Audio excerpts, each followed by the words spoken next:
Welcome back, everybody. So today we're going to take a look at the SS over here and check out the air filter.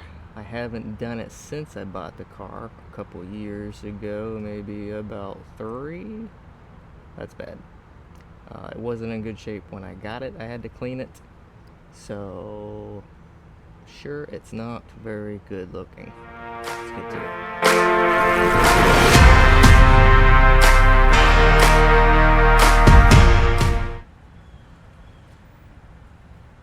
In order to get to this air filter and the cold air intake, this thing is actually, if you didn't know, up in the front bumper down low. So I do have to pull the left front wheel and tire, and we'll have to pull back the inner fender inside here to get to the air filter. Also, we will check out the mass airflow sensor on the inside, take it out.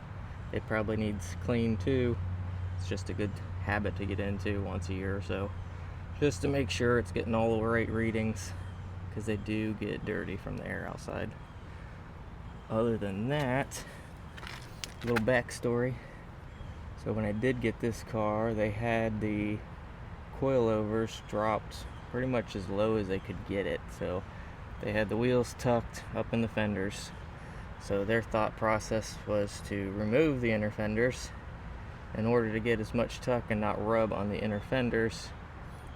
And in doing so, like I say, where the air filter is right up front was completely exposed to the elements. So everything the tire was kicking up was throwing right onto the air filter. Great.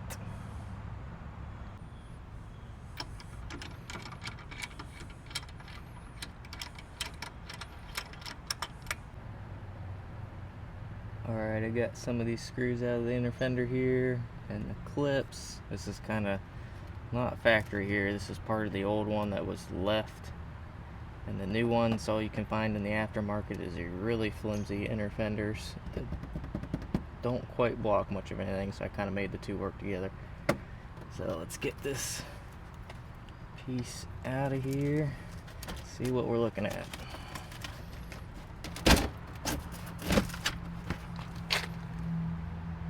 Oh my gosh.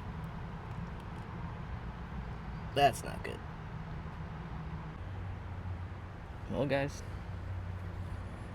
as you can see, still getting a lot of moisture in there, even with the inner fender, and lack of maintenance on my part.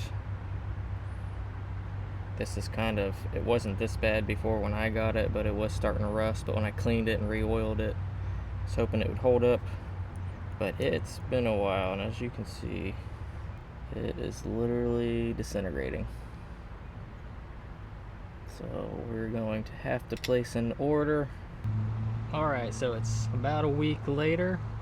Ended up, once I found out how bad of a shape the filter was, I went ahead, hopped on ZZP's website, ordered a new filter, because they have all theirs set up for their intakes, which this does have a ZZP cold air intake on it.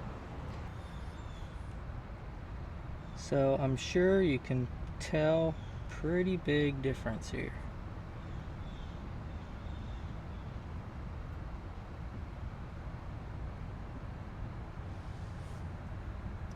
This one was literally crumbling to pieces. But that's all gonna change. Let's go ahead and swap this out. Alright, what I did for you guys, I went ahead and removed the headlight just so we could see from the top down. So there's the cold air intake. That's your mass airflow sensor right there. Pain in the butt to get to. I did take it out. I had to actually loosen the headlight bracket just to get enough clearance to lift it up enough to be able to remove the mass airflow sensor. I did check it. It looked pretty clean. I didn't have any cleaner on me, so I let it be for now.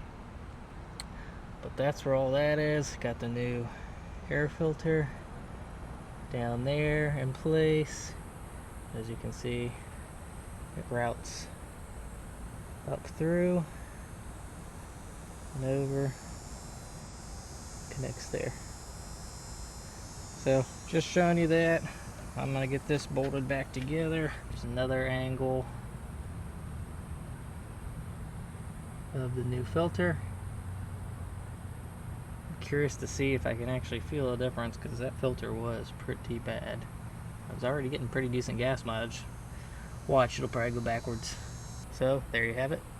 New filter on the cold air intake, Cobalt SS. Hope you guys liked. A couple more videos coming your way. Just be sure to subscribe, like the video, comment.